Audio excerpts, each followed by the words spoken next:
You are walking home alone at night. A dog barks somewhere in the dark. You feel your shoulders drop. Somehow, that sound makes you feel safer, not more afraid. That reaction is not new. It is at least 15,000 years old. Most people assume humans chose to tame wolves, feed them, train them, breed them into something gentler. But the real answer is far stranger. Your ancestors may not have domesticated wolves at all. The wolves may have domesticated themselves. Picture a hunter-gatherer camp near the end of the last ice age. Fires burning, meat scraps scattered near the edges. Somewhere in the tree line, eyes watching. Not all wolves would approach that firelight. Most would stay far away, too wary of humans to risk it. But a few wolves were different, slightly calmer, slightly less afraid. Those wolves crept closer, picked through the scraps, and slipped away before sunrise. Why does that matter? Because those slightly braver, slightly calmer wolves got something the fearful ones didn't. Easy calories, less energy spent hunting, a survival edge just from tolerating human presence. Evolutionary biologist Raymond Coppinger studied this exact idea for decades. His theory was simple but radical. Wolves were not tamed by people sitting down and training them. Wolves tamed themselves through scavenging. The calmest individuals kept coming back. Generation after generation, camp after camp, natural selection quietly favored the wolves who could stomach being near humans. Here is where it gets strange. This wasn't a slow, deliberate partnership. It was accidental. Humans weren't trying to create dogs. They were just cooking, eating, and leaving waste behind. The wolves did the rest. But scavenging alone doesn't explain everything. Calm behavior isn't the only thing that changed.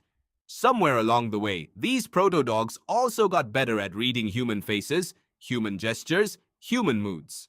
Anthropologist Brian Hare ran a series of experiments on this exact question. He tested dogs against wolves and even chimpanzees on a simple task. Point at one of two cups and see who understands the point means, look here. Dogs got it almost instantly. Wolves, even hand-raised ones, mostly didn't. Chimpanzees, our closest genetic relatives, struggled too. That result stunned researchers. Somehow, dogs had evolved a very specific social skill, reading human intention, not through intelligence alone, but through a personality shift. Calmer, friendlier individuals were, without meaning to, also becoming better communicators. Hare called this a byproduct of selecting for tameness. When you select an animal for reduced fear and reduced aggression, other traits tend to come along for the ride. Floppier ears, curlier tails, patchy coats, and apparently an unexpected talent for understanding a pointing finger. Sound familiar? It should. Because your ancestors were changing too. This is the part almost nobody talks about. The wolves weren't the only ones being reshaped by this relationship. Some researchers argue that humans change just as much. Paleoanthropologist Pat Shipman has proposed something called the animal connection hypothesis. Her argument is bold. Humans didn't just adapt to their environment, they adapted by forming alliances with other species, and those alliances gave certain groups of humans a serious edge. Think about what a semi-tame wolf actually offered a hunting band 20,000 years ago. Sharper senses of smell, faster reflexes, the ability to track a wounded animal for miles, or to sense danger approaching camp long before a human ever could. A group with wolves at their side wasn't just protected, it was outcompeting every group without them. That is not a small advantage. That is the kind of advantage that reshapes an entire species' future. Genetic research backs this up in a strange way. Evolutionary geneticist Robert Wayne, working with mitochondrial DNA from ancient and modern canines, helped establish that dogs split from wolves far earlier than most people assume. Not 5,000 years ago. Not even 10,000. Some estimates push the split back over 30,000 years, long before agriculture, long before permanent settlements, long before humans had any concept of selective breeding as we understand it today. Does that number matter? It changes the whole story. It means dogs weren't a byproduct of farming villages needing herders or guards.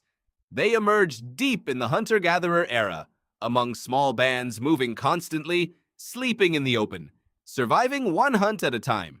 Which raises an uncomfortable question. If your ancestors weren't deliberately breeding these animals yet, who was really in control of this process? Maybe neither side was. Maybe this wasn't a story of humans dominating nature.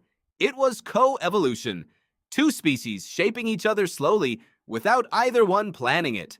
There's a modern experiment that makes this idea impossible to ignore. In Siberia, starting in the 1950s, geneticist Dmitry Belyaev began breeding silver foxes, selecting only the calmest individuals in each generation to breed forward. Nothing else. Just tameness. Within a few generations, those foxes began developing floppy ears, curled tails, patchy fur. Some even started barking. Traits nobody was selecting for directly. Traits that simply arrived once fear and aggression were dialed down. That experiment is still running today, decades later. And it lines up almost perfectly with what likely happened around ancient human campfires. Calm behavior comes first. Everything else follows. So here's the modern mirror. Every time you feel a wave of comfort from a dog resting its head on your lap, you are experiencing the tail end of an evolutionary bargain struck near a Paleolithic fire. Every time a dog looks at you, then looks at the thing you're pointing at, it's using a skill that didn't exist in its wild ancestors. It's using a skill that evolved specifically because early dogs needed to understand you. You didn't build that connection alone. You inherited it. Your ancestors weren't master trainers reshaping a wild predator by force.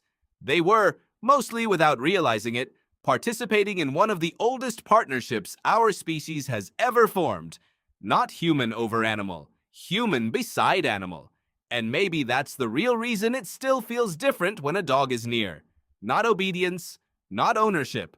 Something closer to an old agreement written into behavior long before either species had words for it.